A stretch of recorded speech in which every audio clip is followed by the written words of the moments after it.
Hello everyone, welcome back to my channel. Today we are going to breaking down a vital pregnancy topic you need to know is placenta previa. We are going to discuss definition, pathophysiology, classification, causes and risk factors, sign and symptoms and its management and complication. We are going to discuss everything from start to finish. So let's start. सबसे पहले हम देख लेते हैं इसमें previa क्या होता है। पी से होता है पेनलेस ब्लीडिंग, जो कि इसका जो प्लेसेंटा प्रीविया है इसका एक हॉलमार्क साइन होता है, जिसमें ब्लीडिंग जो होती है वो बिल्कुल पेनलेस होती है, बिल्कुल भी इसमें दर्द नहीं होता है। आर से होता है रिवील ब्राइट रेड ब्लड, इसमें जो ब्लड होता है वो बिल्कुल ब्राइट रेड आता है, डार्क रेड नहीं आता है। ई से होता है एग्जाम कॉन्ट्राइंडिकेशन, इसमें हमें कोई भी डिजिटल वेजाइनल एग्जाम्स नहीं करने हैं, ना ही हमें हमारी फिंगर्स को इंसर्ट करके चेक करना है। वी से होगा वेरिएबल लोकेशन। नॉर्मली क्या होता है कि जो प्लेसेंटा होता है वो यूटेराइन कैविटी के अपर पोल पे अटैच होता है, इम्प्लांट होता है, बट इसमें क्या होता है लोअर यूटेराइन सेगमेंट में ये इम्प्लांट हो जाता है। आई से इंसिजन हिस्ट्री, अगर किसी को पहले से अगर किसी का सी सेक्शन से डिलीवरी हुई है तो उसमें भी बहुत ज़्यादा हाई रिस्क होता है कि इस बार उसको प्लेसेंटा प्रीविया हो। ए से एसिम्टोमेटिक फीटल हर्ट रेट, इसमें क्या होता है जब मैटरनल ब्लीडिंग होती है तो हम जब डायग्नोसिस करते हैं तो फीटल हर्ट रेट जो होती है वो बिल्कुल नॉर्मल और स्टेबल आती है। उसके बाद इसमें हम डेफिनेशन देख लेते हैं इसकी। वही कि जो नॉर्मली प्लेसेंटा कहाँ पर इम्प्लांट होता है, यूटेराइन कैविटी की अपर पोल पे, बट प्लेसेंटा प्रीविया में क्या होगा, ये यूटेराइन कैविटी की लोअर सेगमेंट पे अटैच हो जाता है, इम्प्लांट हो जाता है। ठीक है। जो इंटरनल सर्वाइकल ऑस, जो सर्वाइकल ओपनिंग होती है उसको कंप्लीटली या फिर पार्शियली ये प्लेसेंटा जो होता है कवर कर लेता है। उसके बाद में इसमें अब जब वो जो इंटरनल सर्वाइकल ओपनिंग है, जब उसको कम्प्लीटली या फिर पार्शियली उसको कवर कर लेगा तो इससे जो बर्थ कैनाल होगी वो ब्लॉक हो जाती है, तो बेबी जो है वो इजीली पास आउट नहीं हो पाता है। और टोटली में तो जो टोटल कंप्लीट जो होता है उसमें तो बिल्कुल भी बेबी जो है वो पास आउट नहीं हो पाता है, तो उसमें हमें सी सेक्शन करना पड़ता है।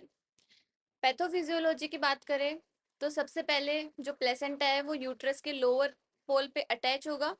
उसके बाद में थर्ड ट्राइमेस्टर में जो सर्विक्स होता है वो सॉफ्ट होने लगता है, स्ट्रेच होने लगता है, डायलेट होने लगता है। ठीक है। इस स्ट्रेचिंग की वजह से क्या होता है कि जो वहाँ की छोटी छोटी जो ब्लड वेसल्स होती है वो टूटने लगती है, टेयर होने लगती है। अब टेयर होने की वजह से क्या होगा, वहां से ब्राइट रेड कलर की ब्लीडिंग स्टार्ट हो जाएगी सर्विक्स से। ओके। इसमें मसल्स जो है वो बिल्कुल, मसल्स में कुछ भी नहीं होता है, मसल बिल्कुल भी टॉन नहीं होती है, सिर्फ ब्लड वेसल्स ही इसमें टीयर होती है, जिसकी वजह से ब्राइट रेड ब्लीडिंग होती है। अगर मसल्स टॉन होगी तो उसकी वजह से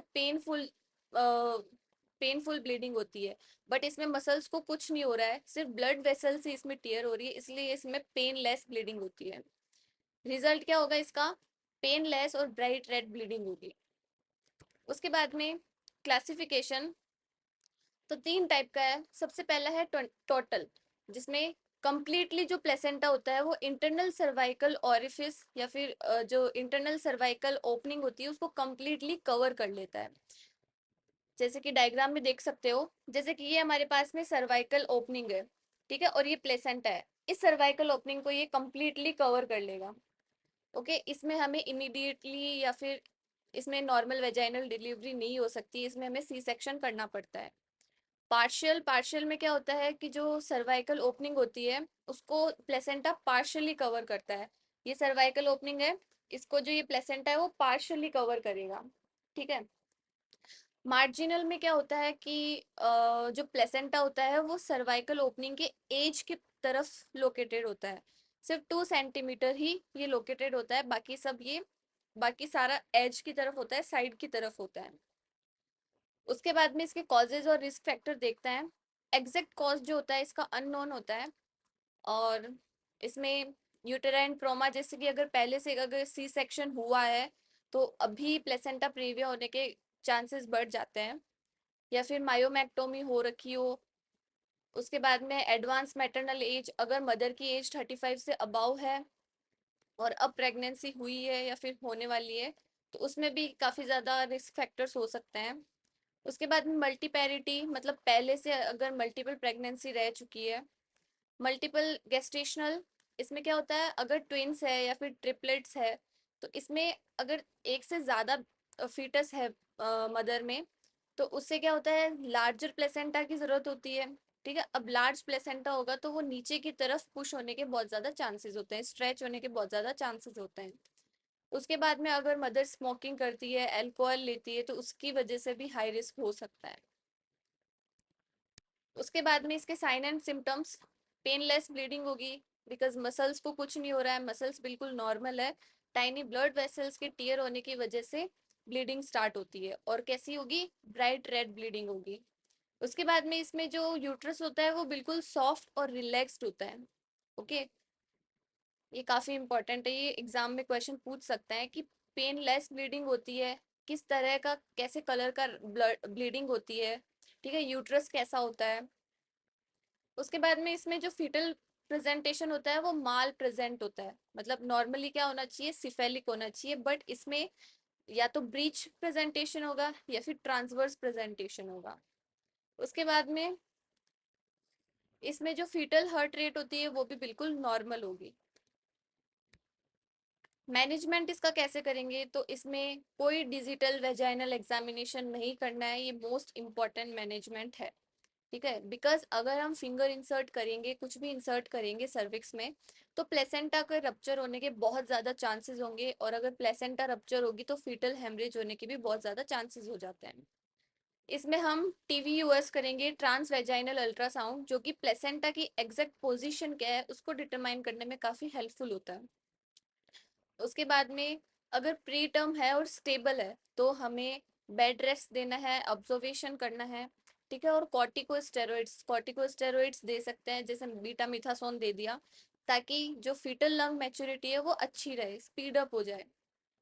उसके बाद में एक्टिव मैनेजमेंट में हम क्या करेंगे, अगर मैटरनल या फीटल हेमरेज हो रहा है, बहुत ज़्यादा सीवियर है, या फिर प्रेगनेंसी 36 वीक्स और 0 डेज की है, या 37 वीक्स और 6 डेज की प्रेगनेंसी है, तो उसमें हमें सी सेक्शन करना इम्पोर्टेंट होता है।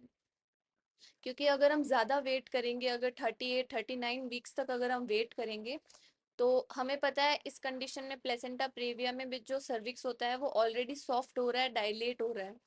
तो इससे अगर हम जितना वेट करेंगे तो प्लेसेंटा जो होता है वो रप्चर होने के या फिर डैमेज होने के बहुत ज़्यादा चांसेस होता है, इसलिए हमें इमीडिएट सी सेक्शन करना ज़रूरी होता है। और टोटल प्रेविया अगर प्लेसेंटा टोटली कवर कर रहा है इंटरनल सर्वाइकल ओपनिंग को, उसमें तो हमें वेजाइनल डिलीवरी बिल्कुल भी नहीं करनी है, क्योंकि उसमें प्लेसेंटा जो है वो रप्चर होने के हाईली चांसेस होते हैं।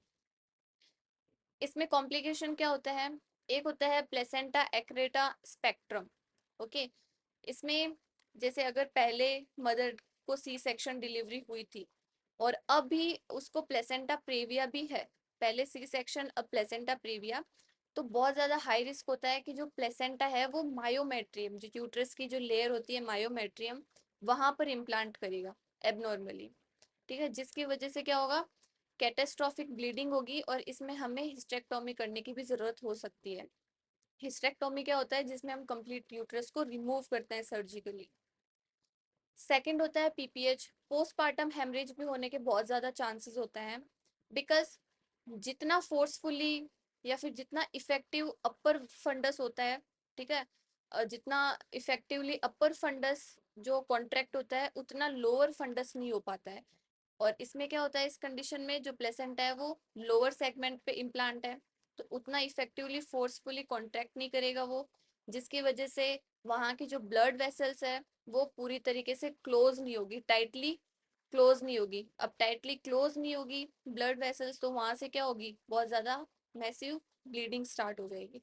तो पोस्टपार्टम हेमरेज होने के बहुत ज़्यादा कॉम्प्लिकेशन हो सकता है। Thank you. If you found this video helpful, please like, share and subscribe. Bye.